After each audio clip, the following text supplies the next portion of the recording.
Eu queria começar, vou me valer aqui da minha prerrogativa de moderador para direcionar uma pergunta para o Sandro. Eu fiquei com a seguinte dúvida.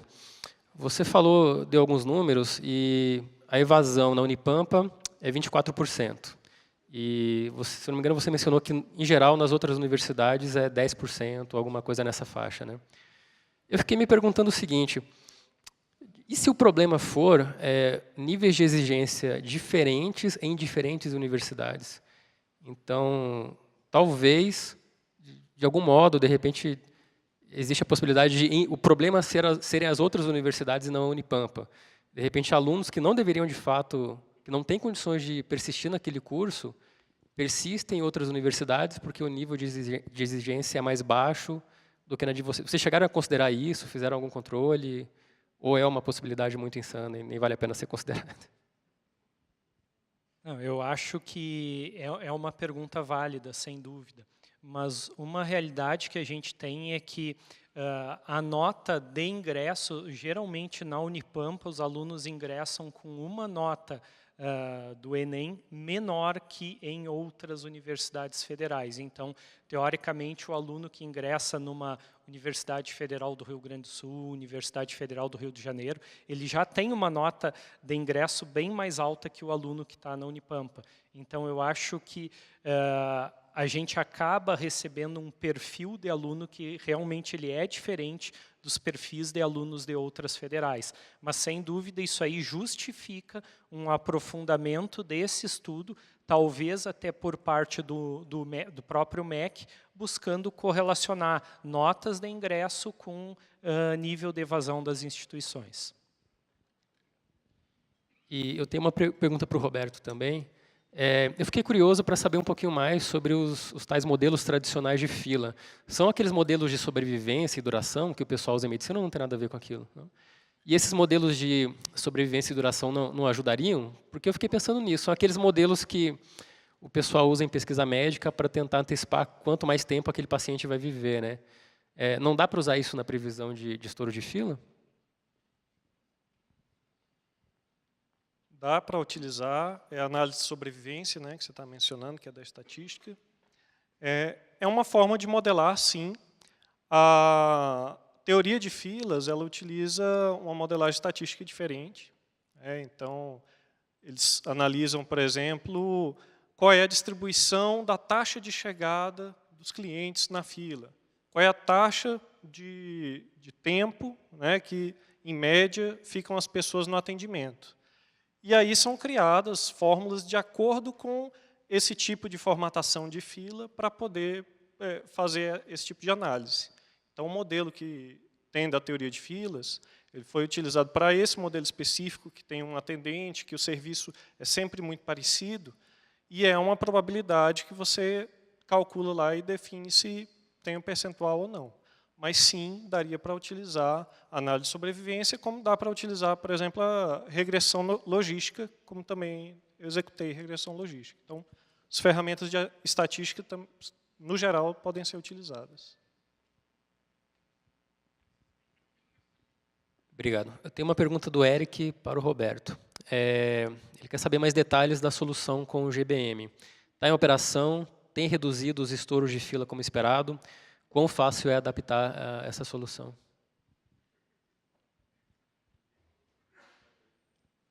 Olha, ainda não está implantado pela questão das filas. A fila que foi selecionada para o estudo, ela ser uma fila muito simples.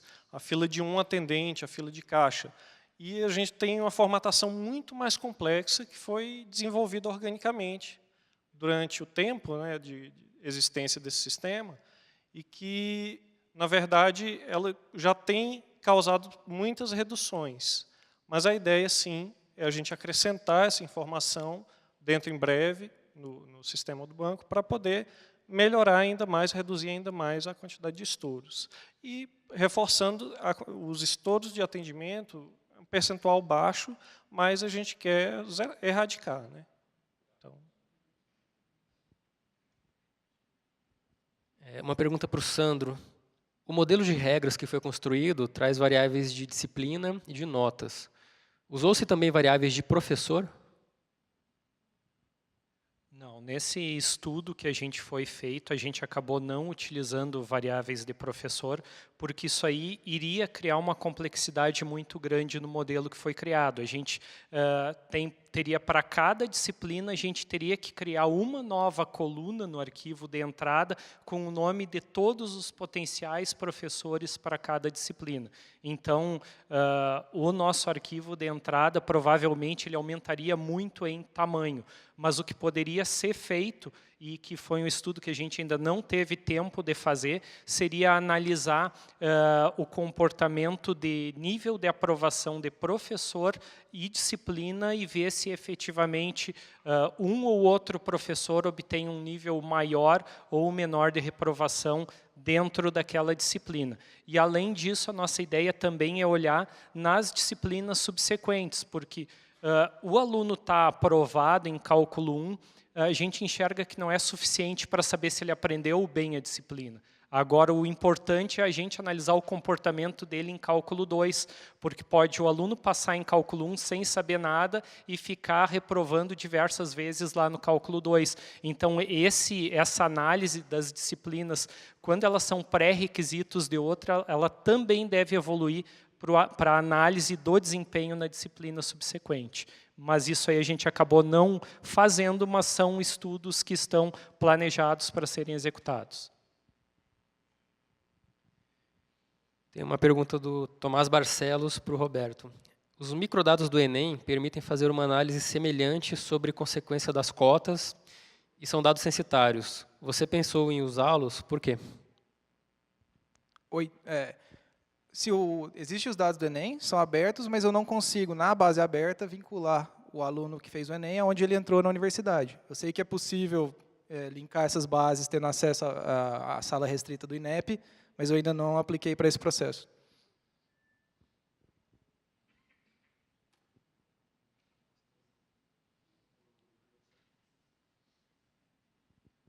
Tá, tem uma pergunta do Bruno, acho que é para todos vocês. Quais os principais desafios enfrentados por cada um de vocês no desenvolvimento dos trabalhos apresentados? Bom, eu não vou responder no sentido da pergunta dele de desafios, porque a gente acabou, ao longo desses 2 últimos dias, discutindo muito isso. Eu vou tentar causar um pouco de inveja, porque assim, na minha situação, quando eu fui para a alta gestão da universidade, a alta gestão assinou embaixo de todos os estudos que eu quis fazer. E isso aí é algo que, pelo que a gente andou vendo nesses 2 últimos dias de discussão, é que geralmente há uma dificuldade em convencer os gestores da importância das nossas atividades. Então, eu gostaria de dizer que o que eu enxerguei como sendo dificuldade para a grande maioria foi algo que, para mim, foi muito tranquilo, felizmente. Costuma-se dizer na mineração de dados que 90% do esforço é na preparação de dados e os 10% são para a análise em si, a mineração em si. Quando a gente vai para o ambiente corporativo, que tem os dados sigilosos, eu diria que 90% é você conseguir acesso aos dados, 9% preparar e 1% fazer a mineração. Então, a dificuldade de você conseguir os dados, e é compreensível, claro, porque muitas vezes os dados são sigilosos, ela é enorme. E aí a gente precisa realmente fundamentar bastante, precisa correr atrás para explicar os benefícios, para conseguir ter a liberação dos dados.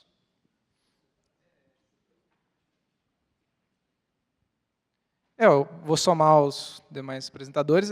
Acesso aos dados, em primeiro lugar. Eu dei o exemplo, a pesquisa do Rio de Janeiro, por exemplo, eu sei que existe, já vi trabalhos de pessoas que usaram esses dados, eu já passei mais de 2 meses mandando e-mail para organizador, para pessoal de secretaria e nunca consegui ter acesso a esses dados. Chegou um ponto eu desisti e foquei em São Paulo e Belo Horizonte. E depois, tendo acesso aos dados, é o que alguém já falou antes, que é a qualidade. Fico muito agradecido à INEP por disponibilizar todos os dados do ENAD, mas, como já foi dito antes, a cada ano muda a estrutura do dado. Então, para o trabalho das cotas, eu tenho certeza que eu passei mais de 50% do tempo organizando a base para que cada ano fosse comparável com o seguinte. que no ano o jeito que uma pergunta é respondida é de um jeito, a ordem das questões muda, as opções que o aluno tem para responder. Então é isso, é a organização dos dados e a disponibilidade dos mesmos.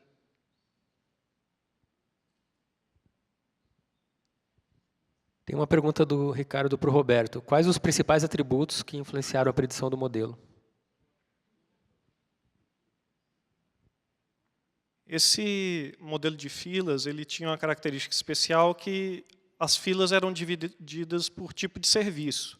Então, tinha fila que era mais focada em prioridade, atendimento prioritário, outra que era caixa rápido, o atendimento normal. Então, um dos principais atributos foi o tipo de serviço. Apesar da gente colocar todas as filas ali naquele bolo para mineração de dados, o tipo da fila, com certeza, foi muito importante. O tamanho da fila também, claro. Mas outras variáveis que não eram diretamente claras, né, como, por exemplo, a quantidade de pessoas jurídicas que estavam na frente do cliente, né? E isso modifica muito, né? E esse tipo de percepção que você tem que ter, às vezes, conversando com um especialista, né? Algo que é muito importante na mineração de dados é a engenharia de atributos. Você precisa criar atributos, mas baseado em quê? Você tem que conversar com o especialista, porque do especialista do problema, no caso, conversar com o pessoal que atendia as filas, né, com os próprios desenvolvedores do sistema, para a gente ter alguma noção do que poderia ser importante. Se você trabalha na mineração de dados e você não tem um especialista para te ajudar, ou você não é um especialista, o seu trabalho vai levar muito mais tempo para você conseguir encontrar algum valor. Mas se você tiver ajuda, trabalhar junto ali com o especialista do problema, aí você tem um ganho exponencial. Pergunta para o Renato. A adoção de cota racial por uma universidade pode ter diferentes influências na variável raça declarada no ENAD? Sim, tem pesquisa do pessoal aqui da UNB que mostra que a probabilidade de um aluno com o mesmo tom de pele de se declarar negro aumenta depois que existe a introdução de cotas raciais. O maior problema é que isso não é considerado na minha análise, e uma desculpa que eu posso dar é que no ENAD o aluno não tem incentivo nenhum para mudar a opinião dele mesmo sobre a própria raça. Mas, de fato, esse é uma das limitações da minha análise. Não querendo misturar as duas palestras, mas eu não me lembro se você chegou a comentar se chegou a olhar a cota como um dos atributos preditivos ali do modelo.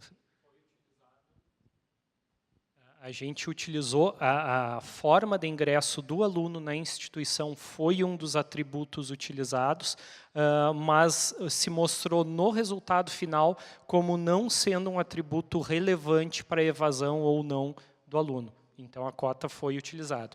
E também todo esse estudo que eu fiz aqui para toda a universidade, eu acabei aplicando ele também para os alunos ingressantes por cota, para tentar identificar aqueles alunos que ingressaram via cota, que dificuldades eles encontraram, em que disciplinas, em quais cursos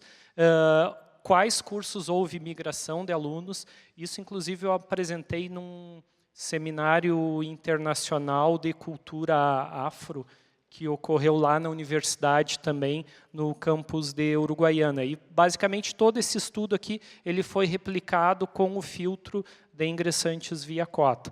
Mas, no contexto geral, a forma de ingresso via cota ou não, ela não gerou nenhum impacto nas regras que foram geradas.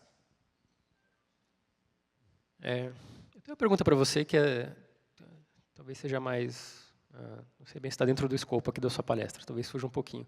Até que ponto você acha que é o papel da universidade resolver esse problema de alunos que chegam lá e não dão conta de terminar o seu curso porque ele não sabe fatoração de polinômios, mas entrou numa engenharia e está tentando, se arrastando lá em cálculo 2. Até que ponto você acha viável que isso seja resolvido na universidade e que, de repente, você não acha que é o caso de a universidade devolver esse aluno para de onde ele veio e falar, olha, vocês resolvam aí esse problema de ensino de base, porque senão eu vou ter que criar uma versão, de repente, um fast track aqui, um cálculo mais fácil, um cálculo café com leite, para eu conseguir dar vazão a esses alunos para que eles não se evadam. Como é que se resolve na universidade esses problemas que eu imagino que são lá da base, são da 6ª, 7ª série? Bom, eu acho que essa pergunta aí talvez merecesse um dia inteiro de discussão. Ela é muito complexa, mas eu acho que a partir do momento que o aluno chegou na universidade, ele é um problema da universidade, e a universidade tem que fazer de tudo para que aquele aluno tenha sucesso. A universidade, de forma nenhuma, ela pode querer devolver aquele aluno ou excluir esse aluno do ensino superior porque ele não tem alguns conhecimentos básicos.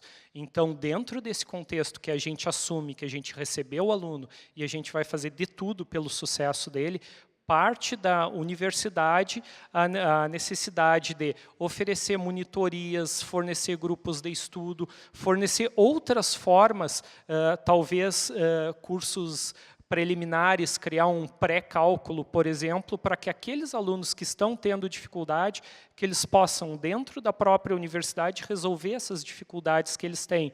Muitas vezes isso pode não ser uma aula ministrada por um docente, mas pode ser um grupo de estudo, possivelmente, onde a gente pega alunos que estão concluindo seus cursos de licenciatura em matemática e vão auxiliar aqueles alunos que estão com dificuldade, que estão ingressando na instituição. Eu acho que, de forma nenhuma, a universidade ela pode se abster de tentar resolver esse problema. E a questão toda é como fazer isso. Eu acho que monitorias, cursos de nivelamento são ótimas alternativas para fazer isso aí. E, afinal, se a universidade chegar e disser esse aluno não é problema meu, eu simplesmente vou assumir que ele não vai se formar, a universidade vai ter um impacto financeiro pelo aluno que ela está perdendo. Então, para ela, eu acho que é a pior solução. Obrigado. Mais perguntas? Não? Bom, então, eu vou encerrar aqui. Agradeço os nossos palestrantes pelas apresentações e pelas respostas aqui. Obrigado, pessoal.